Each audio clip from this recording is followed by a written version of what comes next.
শুরু করছি পরিজন গল্পটি। লেখনী তিশিতা রহমান সানজিদা। আব্বা যেদিন দ্বিতীয় বিয়ে করে ঘরে ফিরলেন, তখন আমার বয়স 10 বছর, রূপার বয়স 5, আর পরীর বয়স মাত্র 1.5 বছর।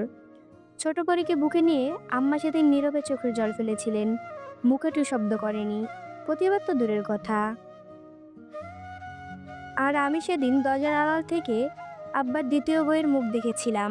আব্বার দ্বিতীয় বউ আমার আম্মার নখের যোগ্য না, কারণ কালো একটা মহিলাকে বিয়ে করেছিলেন আব্বা, যেখানে আমার আম্মা তার চেয়েও 1000 গুণ বেশি সুন্দরী। তারপরও আব্বা ওই মহিলাকে বিয়ে করেছিলেন, কারণ একটাই, আব্বার একটা পুত্র সন্তান চাই।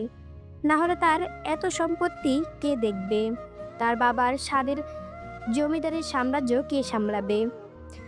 যেদিন পরে জন্ম হলো, সেদিন আব্বা বাড়ি ফিরেনি, কিন্তু তার কাছে ঠিকই খবর পৌঁছেছিল যে তার মেয়ে হয়েছে। সেজন্যই বাবা রাগ করে বাড়িতে আসেনি। তার ঠিক 2 দিন পর আব্বা বাড়িতে এসেছিলেন, কিন্তু কারো সঙ্গে কোনো কথা বলেনি। পরপর 3টা মেয়ে জন্ম দেওয়ার জন্য আম্মাকে অনেক কথা শোনায় দাদি। আম্মা নাকি ছেলে জন্ম দিতে পারবে না। তার সঙ্গে আরও একটা কথা দাদি বলেছিলেন, তা হলো যেই মেয়ের রূপ বেশি হ্যাঁ পোলা পয়দা করতে পারে না কোনো দিন। এই কথাটা শুনে সেদিন আমার অনেক কষ্ট হয়েছিল, কিন্তু আম্মা কিছু বলেনি, চুপচাপ নিজের কাজ করেছিলেন। পরীকে কোলে রাখতো রূপা, আর স্কুল থেকে ফিরে এসে আমি, ও যখন ছোট ছোট হাত পাগুলো নাড়াতো, তখন আমার খুব ভালো লাগতো। আম্মা বলে আমার আর রূপার থেকেও পরী বেশি সুন্দর। গালে একটু ছোঁয়া পড়লেই ওর গাল দুটো লাল হয়ে যেত, মনে হতো রক্ত জমাট বেঁধে গেছে। সেই ভয়ে পরীকে বেশি কোলে নিতাম না, পাশে যদি ব্যথা পায়। কিন্তু রূপা ছোট, পরীকে কোলে নেওয়ার জন্য সবসময় আকুপাকু করত। পরীকে কোলে নিয়ে বারান্দায় দাওয়ায় বসে বৃষ্টি দেখত রূপা, আর আমি তার পাশে মোড়া পেতে বই নিয়ে বসে থাকতাম। পরী যখন ছোট ছোট পা ফেলে হাঁটতো, তখন দেখতে বেশ ভালো লাগতো, ঠিক মোমের পুতুলের মতো। আমাদের দ্বিতীয় মাকে দেখে আমি মুখ ফিরিয়ে নেই, কিন্তু রূপা আর পরী তো বোঝে না, ছোট তো। ওরা দুজনেই ওই মহিলার আশেপাশে ঘুরঘুর করত। পরীকে যখন উনি কোলে নিত, আমি দৌড় দিয়ে গিয়ে ওনার কোল থেকে ছিনিয়ে আনতাম পরীকে। কিছু না বললেও মনে মনে কষ্ট পেতেন উনি। এতে আমি খুব খুশি হতাম।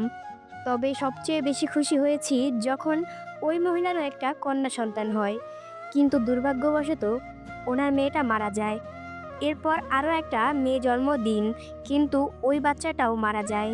তারপর যখন আর পড়তে পারল না পড়ি, তার আগেই ডাক পড়ল আবেজান বেগমের। সঙ্গে সঙ্গে বিষাদের ছায়া নেমে এলো পরীর মুখে।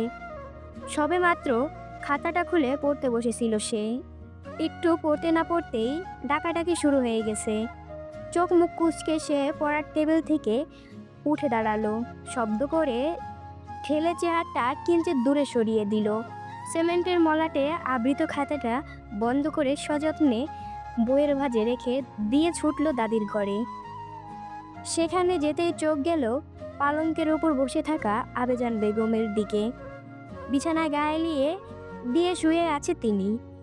পরী বড় বড় পা ফেলে এগিয়ে গেল, পালঙ্কে হাতল ধরে জোর গলায় বলে উঠল, কি হয়েছে? আবেজান ঘাড় ঘুরিয়ে পরীর দিকে তাকালেন, তারপর বললেন, মাইয়া মানুষ এত দুপদাপ শব্দ করে হাঁটোস কেন? আস্তে হাঁটতে পারোস না? দাদের জ্ঞানমূলক কথাবার্তা কোনো কালেই পছন্দ নয় পরীর। যখনই সামনে আসবে, তখনই একটা না একটা জ্ঞানের কথা বলবেই। পরী দাদির প্রশ্নে জবাব না দিয়ে বলল, তুমি কি কইবা তাড়াতাড়ি কও, আমার মেলা কাম আছে। আবেজান হাতের ইশারায় নিজের পানদানি দেখিয়ে বলে, একখান পান দে। আগের ন্যায় ধূপধাপ পা ফেলে জলচকির দিকে এগিয়ে গেল সে। হাঁটু গেড়ে বসে পান বানিয়ে এনে দাদির হাতে দিতেই তিনি পানটা মুখে পুরে নিলেন। পরে কৌটা থেকে কিছুটা চুন দাদির তর্জনী আঙ্গুলে মেখে দিয়ে কৌটাটা আগের স্থানে রেখে দিল। বাইরে যাওয়ার জন্য পা বাড়াতেই আবার ফিরে তাকালো দাদির পানে। সেই লেখাগুলো কথা মনে পড়ে গেল ওর। পরী এগিয়ে গেল দাদির কাছে, তীর্যক্ষণ দৃষ্টিতে তাকালো। দাদির গায়ের রং বেশ চাপা, কিন্তু অতটাও কালো নয়। হাত পা ও মুখে চামড়া জ্বলে গেছে। বয়স হয়েছে তো? পরি হুট করে বলে উঠল, যে মেয়ের রূপ বেশি, হ্যাঁ পোলা পয়দা করতে পারে না, তাই না দাদি? পরির কথা শুনে চমকে তাকালো আবেজান বেগম। এই কথা পরি শুনল কোথা থেকে? দাদিকে বলতে না দিয়ে পরি আবার বলে, তোমার তো রূপ নেই, তাই তো 2টা পোলা পয়দা করছো, কিন্তু একটারও তো মানুষ করতে পারো নাই। 2টা অমানুষ পয়দা করছো, বুড়ি কোনানকার। আমার আম্মা জান 3টা সোনা জন্ম দিয়েছে, আর তুমি কি করছো? এক পোলা 2টা বিয়ে করছে, আরেক পোলা বিয়ের খবর নেই, আর এক পোলার বিয়ের খবর নেই। পরের মাইয়া দেখা দেখা দিন পার করে। কথাগুলো বলেই পরি একদণ্ড দেরি না করে দৌড় দিয়ে বাইরে চলে গেল। আবেজান বেগমকে কিছু বলতেই দিলেন না। নিজের নাতনির উপরে ক্ষিপ্ত হলেন আবেজান। মেয়েটা এত চটপটে আর উড়নচণ্ডী স্বভাবের যে মুখের বলিতে সবসময় তেজ মিশ্রিত থাকে, যা ওনার আর 2টি নাতনির মধ্যে কোনোক্ষণেই দেখেনি। পরে এরকম কথা শুনে তিনি অভ্যস্ত, তাই বেশি না ভেবে পান খাওয়ায় মন দিলেন। দাদির ঘর থেকে ছুটে বের হয়ে নিজের শয়নকক্ষের দিকে পা বাড়াতেই আবার ডাক পড়ল। এবারের ডাকটা দিয়েছেন পরীর মা, মালা বেগম। মায়ের ডাক শুনে আবার ঘুরে দাঁড়াতে হলো পরীর। সোনালি আপার খাতাটা আজও বোধ হয় পড়া হবে না। ঘাড় ঘুরিয়ে একবার টেবিলের দিকে তাকালো সে। বইয়ের সাজানো স্তূপের মধ্যে আসামির ন্যায় পড়ে আছে খাতাটা। হাতছানি দিয়ে ডাকছে যেন পরীকে, কিন্তু সময়ের অভাবে সে আসতে পারছে না। অসহায়ের ন্যায় শুধু খাতাটা দেখতে লাগলো সে। এর মধ্যেই দ্বিতীয়বারের মতো ডেকে উঠল মালা। পরি দৌড় লাগালো। পরনের ঘাগরাটা 2 হাতে হালকা উঁচু করে ধরে সিঁড়ি ভেঙে নেমে দৌড় দিল রন্ধনশালার দিকে। সেখানে বসেই ডাকছিলেন মালা। পরি ওখানে গিয়ে দাঁড়াতেই জেসমিনের দিকে চোখ পড়ল, সঙ্গে সঙ্গে চোখ ফিরিয়ে নিল। ও বড় একটা গামলায় কচু চিংড়ি বোঝাই করা, সেগুলো বাছাই করছে দুজন মিলে। মালা পরীকে খেয়াল করেনি, তিনি চিংড়ির খোসা ছাড়াচ্ছেন আর কাশছেন। পরে 2 পা ভাঁজ করে মায়ের পাশে বসে হাত ধরে বলল, আম্মাজান, আপনার অসুখ নিয়ে কাম করতে আইছেন কেন? পানি ধরলে তো আপনার কাশি আরও বাড়বো। কথাটা শেষ করে পরি গরম চাহনিতে একবার জেসমিনের দিকে তাকালো, তারপর আবার মায়ের দিকে তাকিয়ে বলল, ঘরের কেউ কি দেখে না যে আম্মার অসুখ? তারপরও আম্মারে কামে ডাকে কোন সাহসে?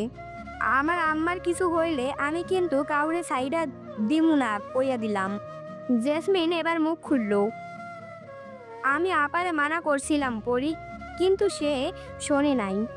পরি আবারও রাগ মিশ্রিত কণ্ঠে বলে উঠল, হইছে, আপনারে আর অজুহাত দিতে হইব না, যা করার। পরবর্তী শব্দ উচ্চারণ করার আগেই মালা কষিয়ে চড় মারল পরির গালে। এতে পরির কোনো ভাবান্তর হলো না। প্রতিদিন 2-4টা চড় না খেলে তার পেটের ভাত হজম হয় না, তাও মায়ের হাতের। মুখে আঁচল দিয়ে কাশতে কাশতে মালা বলল, কতবার কইছি মুখে মুখে তর্ক করবি না, জেসমিন তোর ছোট মা হয়। পরি মাথা নিচু করে নিল, তবে রাগ ওর মধ্যে এখনো বিদ্যমান। মাথা নিচু করেই সে বলে, ছোট মা, কিন্তু মা না। মালা ফের কিছু বলতে উদ্যত হলেই জেসমিন থামিয়ে দিয়ে বলল, থাক আবা, পরিরে কিছু বললেন না, ছোট মানুষ। এরপর পরির দিকে তাকিয়ে বলল, পরি, তুমি জুম্মানরে নিয়া শাপলা বিলে যাও, ঘরে একটা মানুষের নাই, তাই তোমারে কইতাছি, কতগুলো শাপলা নিয়ে আসো, চিংড়ি দিয়া রান্না হইব, আজকে ঘরে মেহমান আসবে।